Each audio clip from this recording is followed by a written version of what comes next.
बिहार में voter list की समीक्षा को लेकर भी देखिए सियासत जारी है। इसे लेकर दाखिल याचिकाएं अब सुप्रीम कोर्ट उस पर सुनवाई करेगा। वोटर लिस्ट की समीक्षा के चुनाव आयोग के फैसले के खिलाफ अब तक 4 याचिकाएं लगाई गई हैं।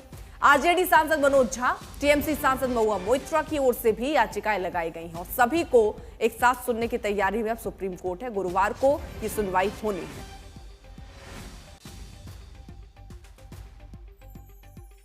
सभी याचिकाओं पर गुरुवार को सुनवाई होनी है। बिहार मतदाता सूची निरीक्षण का मामला है, इसमें जो वक्त 31 दिन का तय किया गया है, इसी को लेकर सवाल है। और इसमें सवाल यह भी है कि जो आधार को हटाया गया, बाकी और चीजें जोड़ी गई हैं, उसको लेकर भी सवाल है। याचिकाओं में कई चीजों का जिक्र है और इस बात का भी जिक्र कोर्ट में किया गया कि अभी 31 दिन होने हैं, इसलिए अभी इसकी सुनवाई हो, जिसके लिए सुप्रीम कोर्ट तैयार हुआ और अब गुरुवार को इस पर सुनवाई होनी है।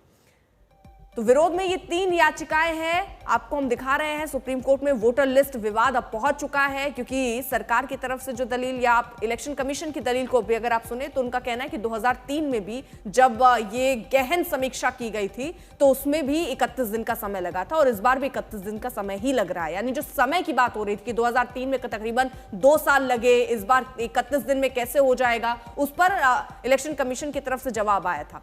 लेकिन इस बीच जो मानक तय किए गए हैं, जिस तरह से जांच होगी और जो पहचान के तौर पर डॉक्यूमेंट्स मांगे गए हैं, उसको लेकर भी सियासत चल रही है और उस पर भी विपक्ष जो है वो सवाल उठा रहा है। संजय शर्मा मेरे सहयोगी जुड़ गए हैं तमाम जानकारी के साथ। ये जो लगातार विवाद मतदाता सूची को लेकर है, अक्सर इसमें फर्जीवाड़ा देखा जाता है। अगर इस तरह का कोई प्रस्ताव वहां पर पारित होता है या फिर अगर ये कहें कि सुप्रीम कोर्ट इन याचिकाओं पर कोई पॉजिटिव फैसला सुनाता है, तो इससे क्या कुछ असर पड़ेगा? पॉजिटिव या नेगेटिव ये तो अब बाद की बात होगी, लेकिन इसमें सबसे बड़ी बात यह है कि याचिकाकर्ताओं की तरफ से आपत्ति जताई गई है कि एक तो इतना कम समय दिया गया।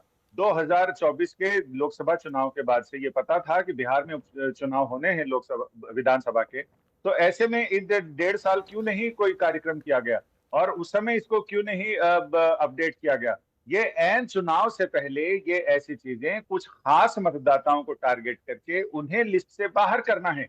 लेकिन वहीं निर्वाचन आयोग का कहना है कि बहुत सारी ऐसी शिकायतें मिली हैं और बहुत सारे ऐसे अभियान में इनपुट्स मिले हैं जिसमें यह कहा गया है कि बांग्लादेशी घुसपैठिए और रोहिंग्या, ये सारे लोग, इन लोगों ने अपने फर्जी दस्तावेजों के आधार पर अपने मतदाता कार्ड बना लिए हैं, आधार कार्ड बना लिए हैं। उनकी समीक्षा करनी आवश्यकता है और उनकी तस्दीक करनी जरूरी है, ताकि जो भारत के योग्य मतदाता हैं वो नहीं छूटे। और जिस तरह से घुसपैठिए यहाँ पर अपने घुसपैठ करके और यहाँ अपना दबदबा करना चाहते हैं या फिर अवैध रूप से आए गए लोग सरकार निर्वाचन करने की प्रक्रिया में शामिल होना चाहते हैं, उनको बाहर करना है। और यही वजह है कि ये विशेष गहन पुनरीक्षण अभियान चलाया गया है। लेकिन ये आयोग का ये कहना है कि हर साल मतदाता सूची अपडेट होती है, लेकिन जहां विधानसभा चुनाव होने वाले होते हैं वहां ये प्रक्रिया का हिस्सा है जिसमें गहन पुनरीक्षण होता है मतदाता सूची का, और विशेष रूप से यानी स्पेशल